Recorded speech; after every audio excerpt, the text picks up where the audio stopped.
Amém? Encontrou aí, irmão? Diz assim a palavra do Senhor. Portanto, não tenham medo deles, pois não há nada encoberto que não venha a ser revelado, nem oculto que não venha a ser conhecido. O que lhe digo às escuras, repitam à plena luz, e o que é dito para vocês ao pé do ouvido, proclamem aos telhados. Não temam os que matam o corpo, mas não podem matar a alma. Pelo contrário, temam aquele que pode fazer perecer no inferno tanto a alma quanto o corpo. Não se vendem 2 pardais por uma moedinha? Entretanto, nenhum deles cairá no chão sem o consentimento do Pai de vocês. E quanto a vocês, até os cabelos da cabeça de vocês estão todos contados. Portanto, não temam, vocês valem bem mais do que muitos pardais. Amém? Amém. Glória a Deus. Glória a Deus.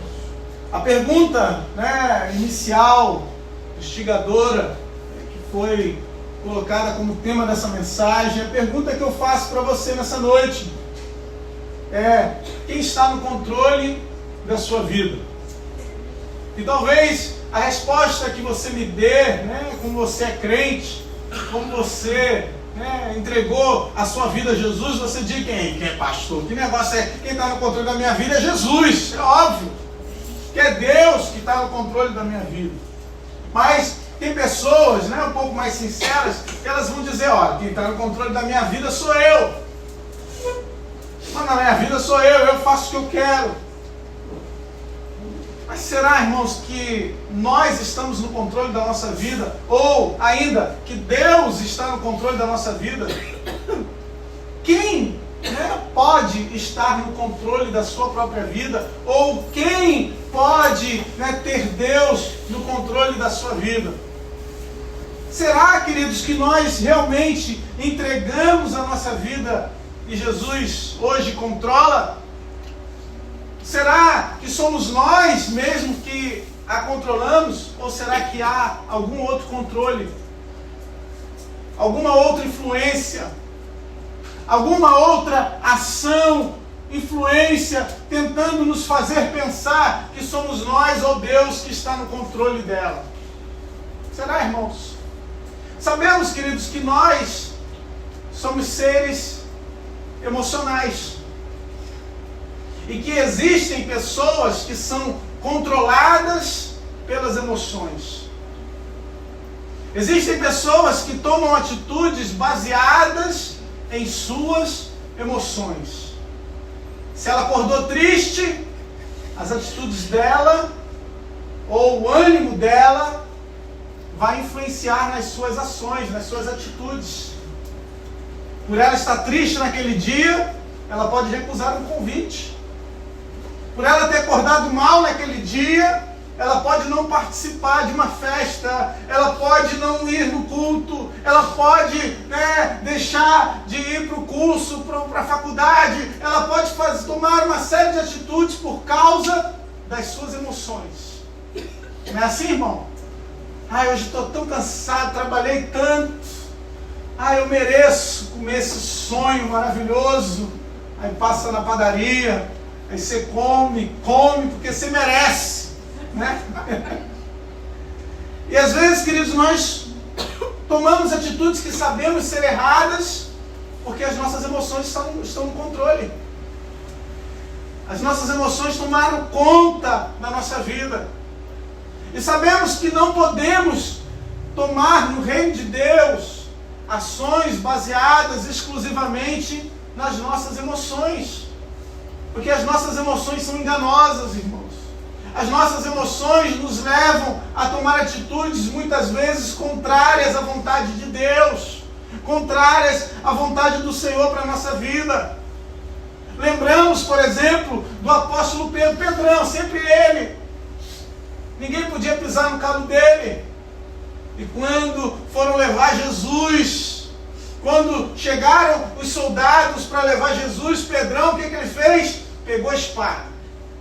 A emoção tomou conta dele, a adrenalina subiu. Ele disse: é ruim de levar Jesus daqui. pegou a espada, cortou a orelha do soldado e disse: é agora que a revolução chegou. É agora que a gente vai botar a casa para cá. A casa caiu para esses caras.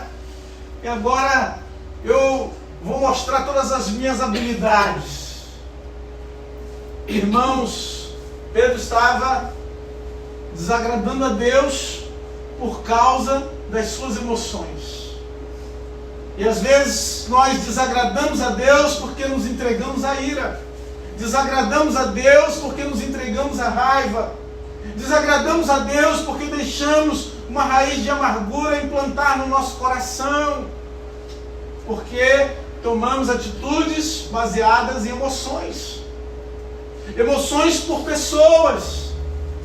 Sabemos o que é certo, mas hoje não dou paz do Senhor para ninguém, porque aquela fulana está lá na igreja. Hoje eu não vou nem no culto. A cicrana está lá. Aquela lambisgoia. E queridos, tomamos atitudes assim. E eu pergunto novamente, será que quando tomamos atitudes dessa maneira, somos nós que estamos no controle? Somos nós que estamos, controlando a nossa vida? E nesse mundo, de marketing, de influências que nós vivemos, tentam te influenciar o tempo todo. Tentam nos influenciar de todas as maneiras. Tentando nos fazer, muitas vezes, comprar produtos naquele momento que você está mais cansado, naquela sexta-feira, talvez, que você já acumulou o cansaço da semana toda, chega aquela mensagem: é hora de você pedir um iFood. E você diz: não custa nada. Até custa, mas vou pagar depois. E quando você vê no final do mês, você está devendo um monte de iFood, porque você está com preguiça de fazer comida. Porque as nossas emoções tomaram conta no momento. E a gente foi influenciado. Satanás, queridos, às vezes não precisa nos tirar da casa do Senhor. Às vezes o que ele precisa é influenciar a tua vida para você não enxergar o que Deus vai fazer nela. Às vezes o que ele precisa é influenciar a tua vida para você viver um círculo de reclamação, um círculo de murmuração, um círculo em que você fica dando voltas no deserto, igual aquele povo que estava lá, lembra? 40 anos no deserto, rodando. E às vezes nós estamos assim, um tempo rodando, sem sair do lugar. Porque a gente está tomado pelas nossas emoções. A gente está tomado por ações em que não somos nós que estamos no controle. Não somos nós que estamos governando a nossa vida. Talvez você conheça pessoas que sejam totalmente ao contrário. Pessoas que são conduzidas exclusivamente pela razão, pela lógica, pelo pragmatismo. Pessoas que são conduzidas ou que conduzem suas vidas simplesmente por aquilo que dá certo ou deu errado no passado, coisas e experiências que ela viveu e ela diz: isso aqui é certo de se fazer. E nós precisamos então também tomar cuidado com isso, para que as nossas ações não sejam ações frias, ações sem a condução de Deus, ações sem a presença ou sem a orientação do Espírito Santo, para que não venhamos a tomar atitudes baseadas unicamente pela lógica e não baseadas na fé. Eu lembro, queridos, de Nicodemos, que se aproximou de Jesus para saber, reconhecendo que ele era mestre, mas que não conseguiu interpretar uma simples frase de Jesus, quando Jesus disse: é necessário que você nasça de novo. Porque a sua mente estava, de certa forma, calcificada por uma lógica que não era a lógica de Deus. Pessoas que acham que estão no controle da sua vida, mas que na verdade são escravas da sua própria razão, das suas próprias escolhas, e que às vezes, e uma coisa que nós precisamos reconhecer é que na vida, às vezes nós vamos acertar e às vezes nós vamos errar. Mas por que eu estou falando tudo isso aqui no começo? Porque a vida que Deus chamou os discípulos, que Jesus chamou os discípulos para viver, era uma vida vitoriosa. Será que você pode dizer isso para alguém perto de você? Meu irmão, a vida que Deus te chamou para viver é uma vida vitoriosa. Jesus chamou os discípulos para uma caminhada de vitória. No capítulo 10, no início do capítulo, você vai ver que, tendo Jesus chamado os seus 12 discípulos, o que Jesus deu? Autoridade. Jesus concedeu poder aos discípulos. Poder para quê? Para expulsar demônios. Poder para quê? Para curar os enfermos. Poder para curar, todo tipo de doenças e enfermidades. É o que está na palavra de Deus. Jesus concedeu aquilo que muitos hoje precisam. O poder de Deus estava sobre a vida dos discípulos. E quando Jesus concedeu e chamou os discípulos, ele começa a dar instruções aos discípulos que parecia algo para aquele tempo, mas que se assemelha muito ao que Deus fala conosco hoje, ou com a necessidade que temos de ouvir de Deus nos dias de hoje. E a Bíblia diz no verso 5 que Jesus envia os discípulos. Ele chamou pelo nome, ele conhecia os discípulos, e agora ele envia os discípulos. Ele envia os discípulos com instruções, porque Jesus, antes de te enviar, ele te prepara. Antes de Jesus te levar para algum lugar, ele prepara o que ele vai fazer. Ele prepara o teu coração. Ele te dá as instruções de Deus para a sua vida. E ele diz para os discípulos: procurem as ovelhas perdidas da casa do meu pai. Não preguem agora aos samaritanos, aos gentios. Preguem o reino dos céus. Não levem ouro, não levem prata, não levem alforje. Olha, vocês são embaixadores de Deus. Vocês entrem numa casa e digam que a paz esteja nessa casa. Se a pessoa não receber a paz volta para vocês. Se as pessoas mandarem vocês embora, sacode a poeira dos pés.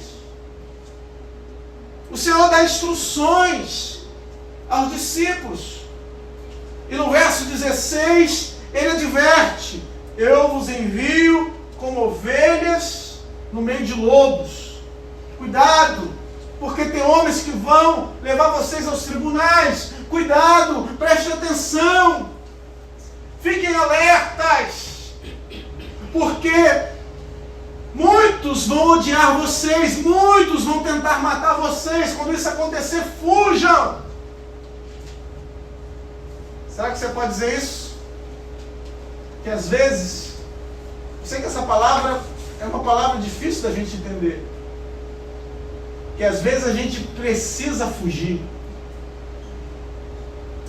Em outras palavras, que Deus está dizendo: quando vos perseguirem no lugar, eu vou abrir uma oportunidade em outro lugar. O que Jesus está dizendo para você é: quando começar perseguição na vida de vocês em um lugar, é sinal de que eu estou abrindo uma porta em outro lugar. Aleluia. É por isso que ele diz: fujam para lá. Porque eu já preparei, porque eu já trabalhei. E então o Senhor começa a falar para os discípulos, apesar de todas essas instruções, que eles poderiam morrer, que eles poderiam ser presos, que eles poderiam sofrer perseguições. Ele diz no verso 26, portanto, não tenham medo. E é curioso, porque no verso 25, Jesus diz: olha, me chamaram de Beelzebul. Imagine do que vão chamar vocês. Me chamaram de príncipe dos demônios. Imagine o que vão chamar vocês. E é por isso que Jesus dá uma palavra para aqueles homens: não tenham medo. E vamos falar a verdade, irmãos. Muitas vezes nós, como cristãos, temos a nossa vida controlada pelo medo. Medo do que pode faltar, medo do amanhã, medo do diagnóstico, medo do que pode acontecer na nossa vida, medo das nossas orações não serem respondidas, medo de ficar velho demais, medo de morrer, medo. E quando você liga a televisão, o que aparece? Morte, roubo, assalto. Aí você diz: vou nem sair de casa hoje, porque eu estou com medo. E daí nós vemos, andamos aqui na Rua do Catete, no Largo do Machado, na nossa cidade, e você vê uma farmácia do lado da outra. Uma sociedade doente, uma sociedade presa pelo medo, uma sociedade presa pela insegurança, uma sociedade precisando de cura, precisando de uma palavra de salvação, precisando de uma palavra que as tire dessa condição e as traga para perto de Deus. Então Deus fala comigo hoje, porque Deus não nos deu um espírito de medo. Ele nos deu um espírito de ousadia, um espírito de temor ao seu nome. Não há nada encoberto que não venha a ser revelado. Às vezes nós temos medo, irmãos, do desconhecido. Medo daquilo que nós nunca enfrentamos na vida. Um novo desafio. Vamos falar a verdade? Dá medo. Quando você era criança, o maior desafio era o primeiro dia de aula. O primeiro dia de aula dava medo. Quem vai ser o amiguinho que vai sentar perto de mim? Quem vai ser a professora, o professor? Mas agora, irmãos, os teus desafios são maiores. Igual quando você começou na fé. Você era menino, você tinha um tipo de medo. Mas agora você é maduro espiritual. Hoje você é um homem e uma mulher de Deus. E às vezes o medo que bate à tua porta é: eu estou ficando velho demais e as promessas de Deus não se cumprem. Eu estou ficando velho demais, o tempo está passando e eu não estou vendo Deus trabalhar na minha vida. E a pergunta que nós precisamos fazer é: será que eu estou me colocando à disposição para Deus fazer na minha vida? Será que eu estou cumprindo ou indo ao lugar que Deus mandou eu ir, já que Ele me deu uma missão, já que Ele me chamou, já que Ele me conhece, já que Ele me enviou? Será que eu estou indo? Será que eu estou fazendo? Será que eu estou me colocando à disposição de Deus? Será que eu estou entregando a minha vida no altar para Ele trabalhar comigo? Porque Ele quer trabalhar com você. Ele te conhece. Ele sabe qual é a tua necessidade. Mas veja, queridos, nós não vamos receber a orientação de Deus se nós não buscarmos essa orientação de Deus. Se nós estamos buscando a resposta daquilo que nós necessitamos em outra fonte, em outro lugar, se estamos buscando beber de outra água que não é a água de Deus, nós não vamos ter a nossa sede saciada. Proclamar, veja o que a palavra de Deus diz, no verso 27, o que lhes digo às escuras, repitam a plena luz, e o que é dito para vocês ao pé do ouvido, proclamem nos telhados. Amém? Amém. Tem algo que Deus quer falar contigo. Tem algo que Deus quer falar ao teu pé do ouvido. Tem coisa que Deus quer falar contigo em particular. Amém. Tem coisa que Deus quer falar só comigo. Tem coisas que o Espírito Santo fala com você. Fala contigo.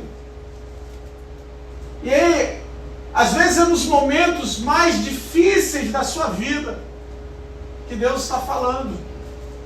Nos momentos escuros da sua vida, às vezes Deus está falando. No momento em que você se coloca no quarto em oração, Deus quer falar. E Ele está falando, aquilo que vocês ouvem de mim na intimidade, falem ao público. Aquilo que eu revelo a vocês na intimidade, tem coisas que vocês vão repetir em plena luz. Aquilo que eu falo e ministro ao coração de vocês, ao pé do ouvido, proclame nos telhados. Fale aos quatro cantos da terra. Deus não te entregou uma palavra para ficar guardada com você. Deus não te entregou um tesouro para ficar guardado no teu coração, para você guardar na gaveta, guardar no cofre. Não! O tesouro que Deus te deu é para você subir os telhados e distribuir, porque tem palavra de Deus no teu coração. Amém. Glória a Deus. Tem palavra de Deus na sua vida.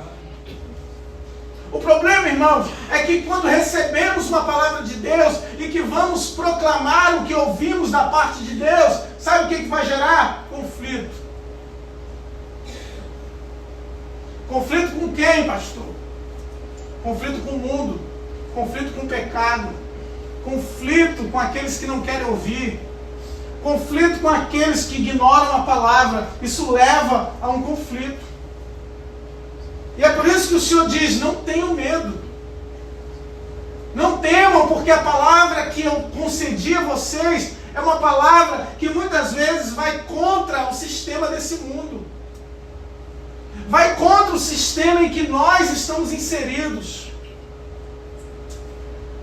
E é por isso que nós não podemos estar no controle. Porque se a carne estiver no controle, a carne não proclama a palavra de Deus. A nossa carne luta contra a palavra de Deus. A nossa carne luta para não viver a palavra de Deus na nossa vida. Para não vivermos as bênçãos de Deus na nossa vida. As promessas de Deus na nossa vida. É por isso que vivemos às vezes nesse conflito. No conflito conosco, como homens de Deus, como mulheres de Deus, mas muitas vezes no conflito com o sistema do mundo. Quando eu digo mundo, irmãos, não estou falando das pessoas, mas o sistema do mundo, a cultura do mundo, o que o mundo proclama. E essa palavra, sabemos, muitas vezes, bate de frente. É um conflito. E às vezes por temor, nós nos calamos. Por temor, nós nos fechamos. E é por isso que o Senhor diz aqui, não temam os que matam o corpo, mas não podem matar a alma. Porque o nosso maior compromisso é com Deus. O nosso maior compromisso é com a palavra de Deus. Temam aquele que pode fazer perecer no inferno, tanto a alma como o corpo. Tenhamos temor a Deus. Porque Ele é quem nos concede salvação. Ele é quem nos concede a vida eterna. Ele é que tem planejado algo maravilhoso para nós. E aqui o Senhor faz uma comparação maravilhosa. Porque Ele diz, olha, vocês não se vendem 2 pardais por 2 moedinhas? O Senhor cuida deles. Nenhum deles morre, nenhum deles cai, que não seja da vontade de Deus. Em outras palavras, Deus está no controle da vida deles. O Senhor, sabe quem eles são, tem contado quem eles são. E quanto a nós, até os fios de cabelo da nossa cabeça são contados por Deus. Portanto, não temam. vocês valem bem mais do que muitos pardais. Você tem valor diante de Deus. Você tem valor diante do Senhor. Mas muito mais do que isso. Deus está dizendo, eu estou no controle dessa situação. Eu estou no controle da sua vida. Eu estou no controle do seu futuro. Mas eu quero estar no controle das suas decisões. Eu quero estar no controle daquilo que você decide. Lembra do programa? Você decide. Aí você ligava para lá e escolhia qual era o final. O final da sua vida, meu irmão, você que vai decidir. São as nossas escolhas, são as nossas decisões que vão nos levar para um final ou para outro. Será que nós vamos fugir, muitas vezes, do conflito? De conversar? De chegar para o filho e colocar limites? Chegar para a filha, colocar limites? Será que nós vamos fugir da responsabilidade que Deus nos deu? Responsabilidade dentro da nossa casa, responsabilidade de sermos, vizinhos exemplares, pessoas que influenciam uma geração. Será que nós vamos fugir dessa responsabilidade de Deus para a nossa vida? Será que nós vamos realmente entregar o controle da nossa vida para Deus? Ou nós vamos entregar algumas áreas e outras nós vamos falar, Senhor, até aqui está bom, mas nessa parte aqui pode deixar comigo que eu manobro. Isso aqui, Senhor, pode deixar que eu resolvo. Para dar ré, o Senhor entra, Senhor, mas pode me botar aqui nessa estrada aqui reta que eu consigo chegar lá sozinho. O Senhor está dizendo, eu quero estar contigo sempre. Nessa viagem que você está trilhando, eu quero estar contigo em todos os momentos, meu irmão. Está acabando tua gasolina? Eu estou contigo, vou achar um posto para você.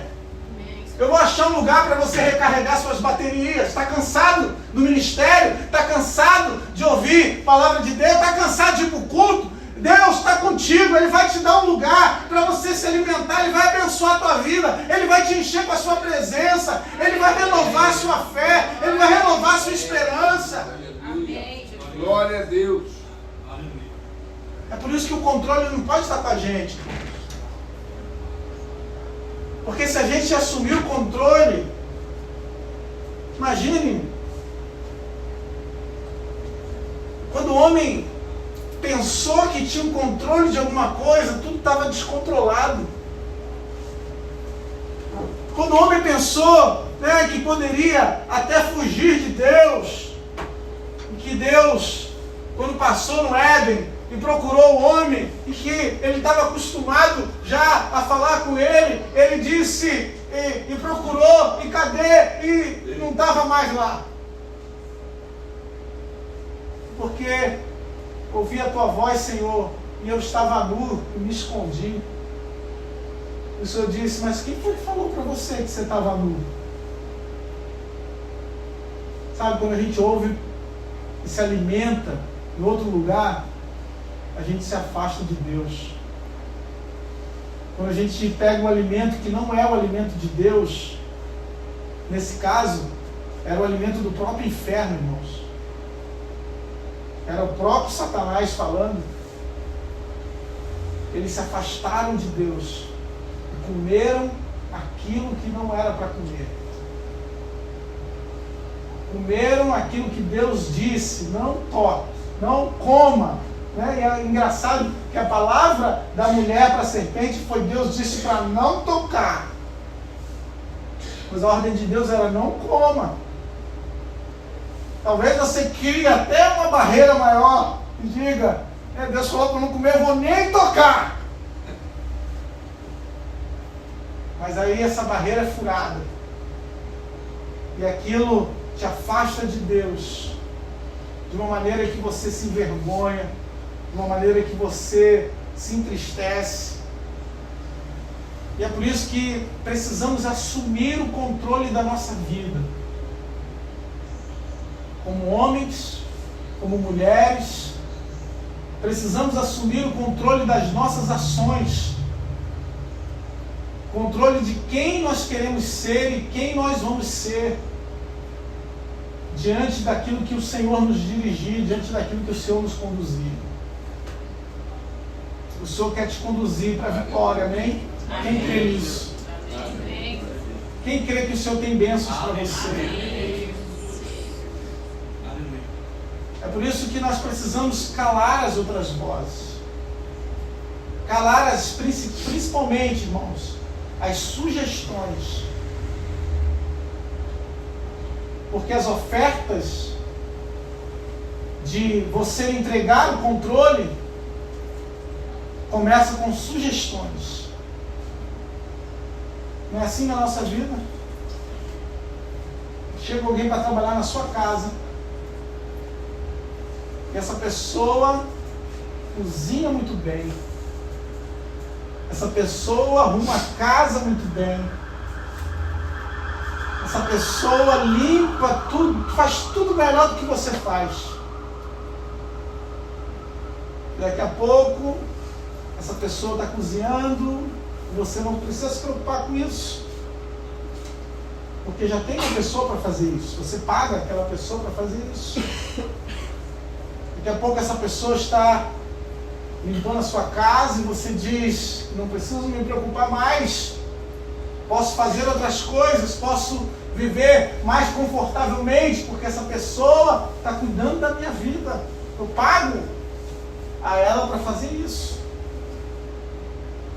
E daqui a pouco essa pessoa começa a se intrometer na sua vida, começa a te dar sugestões, começa a mudar suas coisas de lugar, começa a mudar, né, a rotina da sua casa, a rotina dos seus filhos, a sua própria rotina.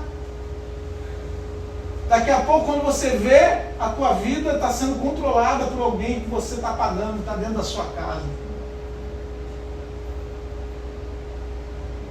Não é assim que começam os vícios, irmãos?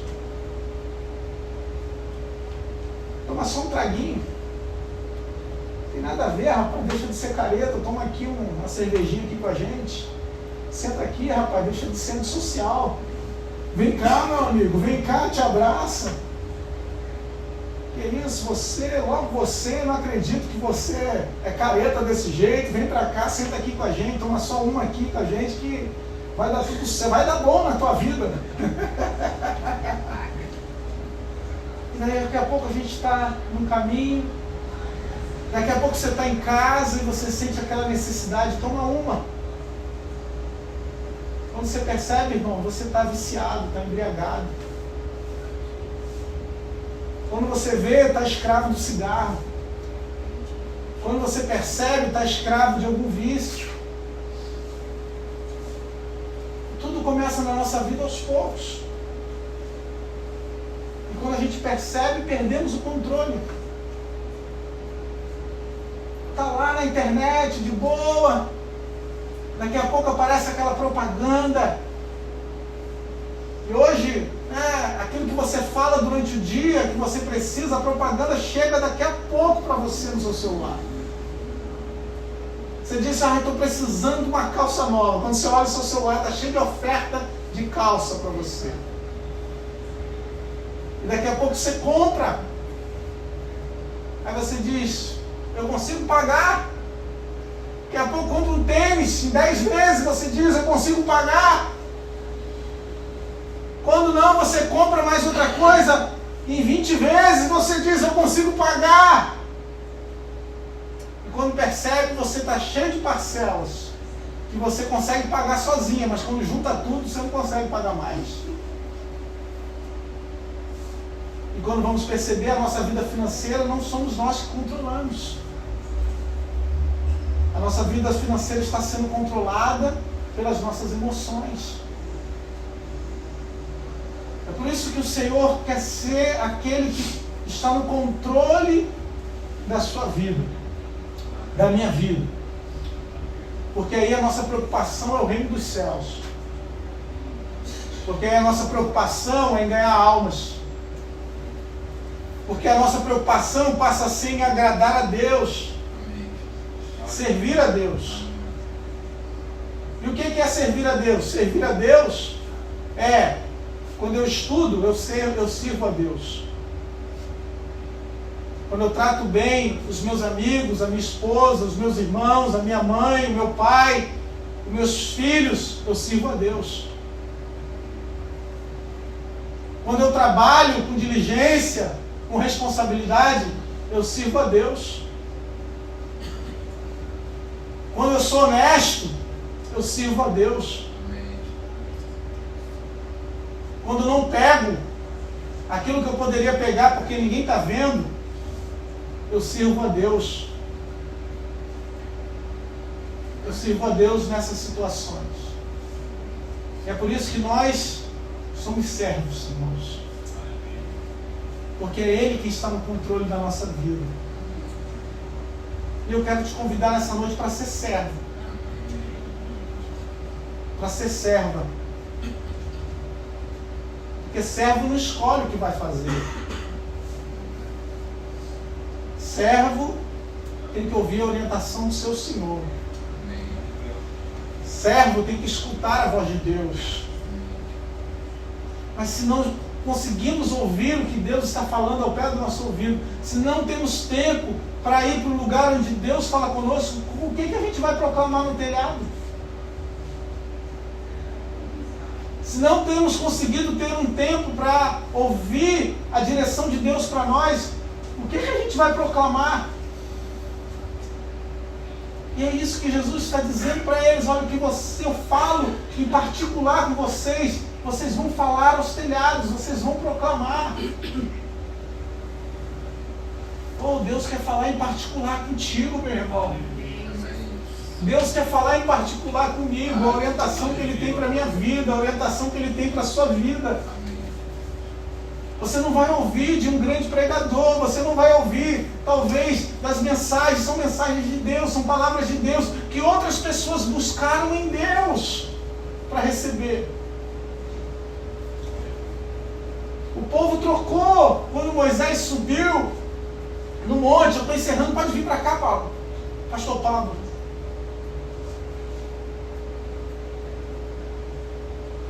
O povo trocou, irmãos, a presença de Deus. Quando eles disseram, olha, Moisés sobe, a gente fica aqui embaixo. Sabe, porque para subir, para falar com Deus, tem esse negócio de se consertar, tem esse negócio de ser crente. Melhor deixar eu aqui no meu lugar mesmo. Esse negócio de visitar, de orar, não, está muito desatualizado isso. Ixi, melhor deixar eu aqui no meu canto mesmo, canto os louvores, vou para minha casa, está tranquilo, está de boa, suficiente para mim. E o povo disse, Moisés sobe, a gente fica aqui. Está tranquilo, tranquilaço, tá bom.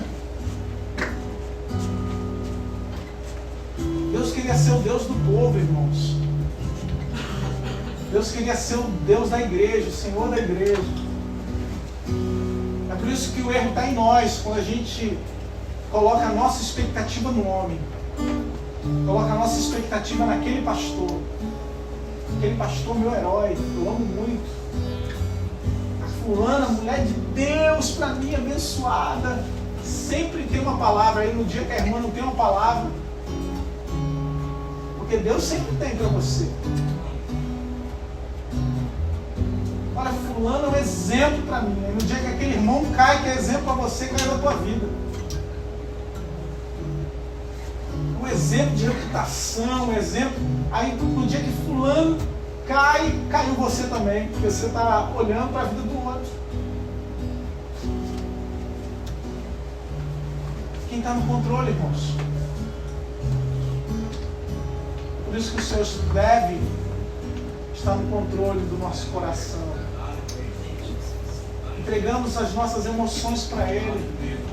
Entregamos o nosso futuro para Ele. A palavra de Deus diz para nós colocarmos diante dEle toda a nossa ansiedade. Com relação ao amanhã, com relação ao futuro. Ele está no controle de tudo. Como é que nós colocamos o seu coração nesse louvor novamente? Será que você pode ficar de pé? Senhor, o nosso amanhã está nas Tuas mãos. O nosso futuro está nas Tuas mãos. Eu quero te pedir, Senhor, sobre o nosso coração, sobre a nossa vida, que todo medo, Senhor, caia por terra agora, Pai. Todo medo com relação ao futuro, todo medo com relação às nossas decisões, todo medo com relação, Pai, à fúria do inimigo, aos confrontos, aos conflitos, caiam por terra em nome de Jesus, Pai. Porque o inimigo pode ser grande, Pai. O inimigo pode ser gigante, Senhor. Mas nós não estamos no nosso nome. Estamos e lutamos no nome do Senhor dos Exércitos. O Deus de Jacó é o nosso refúgio. Tu és a nossa fortaleza, o nosso escudo, a nossa segurança, Senhor. Em Ti nós estamos firmados.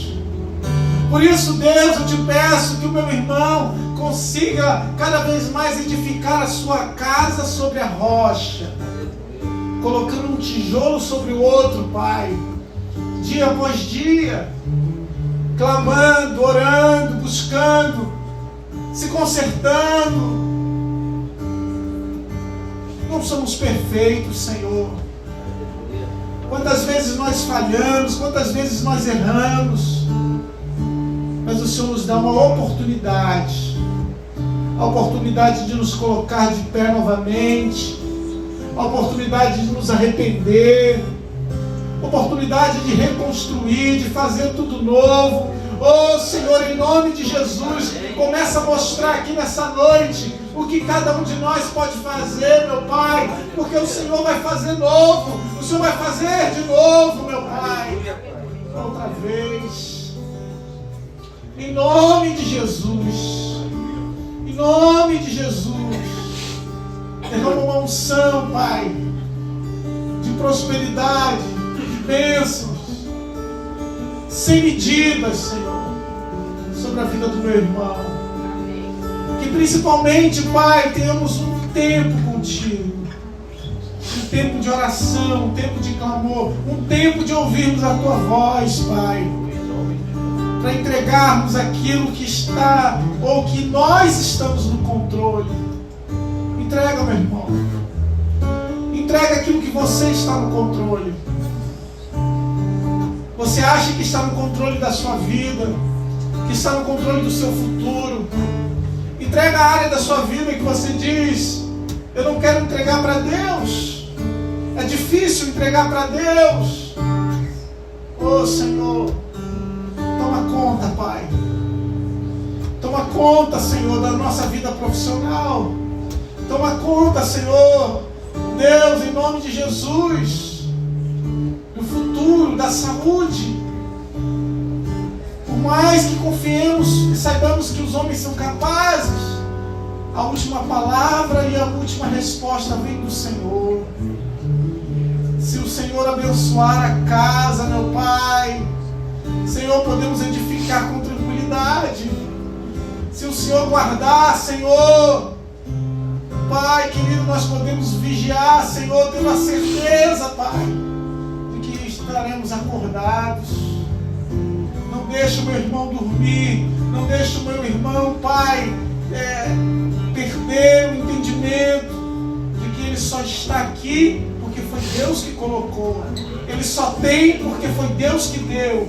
Ele só está nessa posição porque Deus permitiu. Oh Senhor, meu irmão, tudo que você possui, tudo que você tem hoje, parte da permissão de Deus, parte da graça de Deus para a sua vida, parte da misericórdia de Deus para a tua vida. Tudo que você viveu no passado, Deus pode fazer mais no futuro. Tudo que você experimentou lá atrás, Deus pode fazer e te dar muito mais amanhã. Tudo que você passou por dificuldade, por lutas, e você diz: o Senhor me concedeu com dificuldade, Deus pode fazer tudo de novo com apenas uma palavra. Oh meu Deus, em nome de Jesus, eu coloco a vida de cada um dos teus filhos, cada necessidade aqui hoje nas tuas mãos. Pai, toma conta, toma o controle da nossa vida, toma o controle do nosso amanhã, toma o controle do nosso futuro. Toma o controle nas tuas mãos e tira todo o medo do coração. Nos dá energia, força, coragem, Senhor, para enfrentar as lutas do dia a dia, para enfrentar, Senhor, os gigantes que se apresentam, para aprender a dizer não, Pai, para as tentações e glorificar o Teu nome, Senhor, em todo o tempo.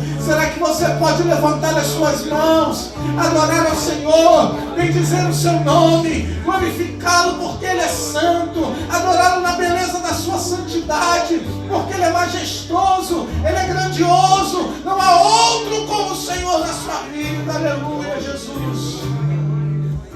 Aleluia, Jesus.